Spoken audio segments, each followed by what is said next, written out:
തരുൺമൂർത്തി ചിത്രം തൊടുപുഴയിൽ മോഹൻലാലിന്റെ നായിക മീര ജാസ്മിൻ തന്നെ. തുടരുന്ന ബ്ലോക്ക് ബസ്റ്ററിന് ശേഷം മോഹൻലാലും തരുൺമൂർത്തി ഒരുമിക്കുന്ന ചിത്രത്തിൽ മീര ജാസ്മിൻ നായിക. മോഹൻലാലിനെ മീര ജാസ്മിനെ നായകനെ നായികമാക്കി നവാഗതനായ ഓസ്റ്റിൻ ഡാൻ തോമസ് സംവിധാനം ചെയ്യാൻ നിശ്ചയിച്ചിരുന്ന പ്രൊജക്ടാണിത്. ഓസ്റ്റിൻ പിന്മാറിയെങ്കിലും താരങ്ങളിൽ മാറ്റമില്ല. ജനുവരി 23-ന് തൊടുപുഴയിൽ ചിത്രീകരണം ആരംഭിക്കുന്ന ചിത്രത്തിൽ പ്രകാശ് വർമ്മ, ഇഷ തുടങ്ങിയവരും താരനിരയിലുണ്ട്. മലയാളത്തിലെ സൂപ്പർ ഹിറ്റ് താര ജോഡികളാണ് മോഹൻലാലും മീര ജാസ്മിനും. മോഹൻലാൽ നായകനായി സത്യനന്ദിക്കാട് സംവിധാനം ചെയ്ത ഹൃദയപൂർവ്വത്തിൽ അതിഥി താരമായി മീര ജാസ്മിൻ പ്രത്യക്ഷപ്പെട്ടിരുന്നു. അതേസമയം തുടരും സിനിമയുടെ ഛായാഗ്രഹകൻ ഷാജികുമാറും സംഗീത സംവിധായകൻ ജക്സ് ബിജോയിയും തരുൺമൂർത്തിയായി വീണ്ടും കൈകോർക്കുന്നു. രതീഷ് രവി രചന നിർവഹിക്കുന്ന ചിത്രത്തിൽ പോലീസ് കഥാപാത്രത്തെയാണ് മോഹൻലാൽ അവതരിപ്പിക്കുന്നത്. ബിനു പപ്പുവാണ് ക്രിയേറ്റീവ് ഡയറക്ടർ. ആഷിഖ് ഉസ്മാൻ പ്രൊഡക്ഷൻസിന്റെ ബാനറിൽ ആഷിഖ് ഉസ്മാനാണ് നിർമ്മാണം.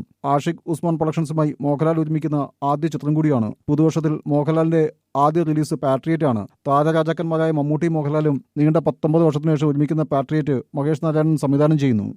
പ്രൊഡക്ഷൻസിന്റെ ബാനറിൽ ആഷിഖ് ഉസ്മാനാണ് നിർമ്മാണം.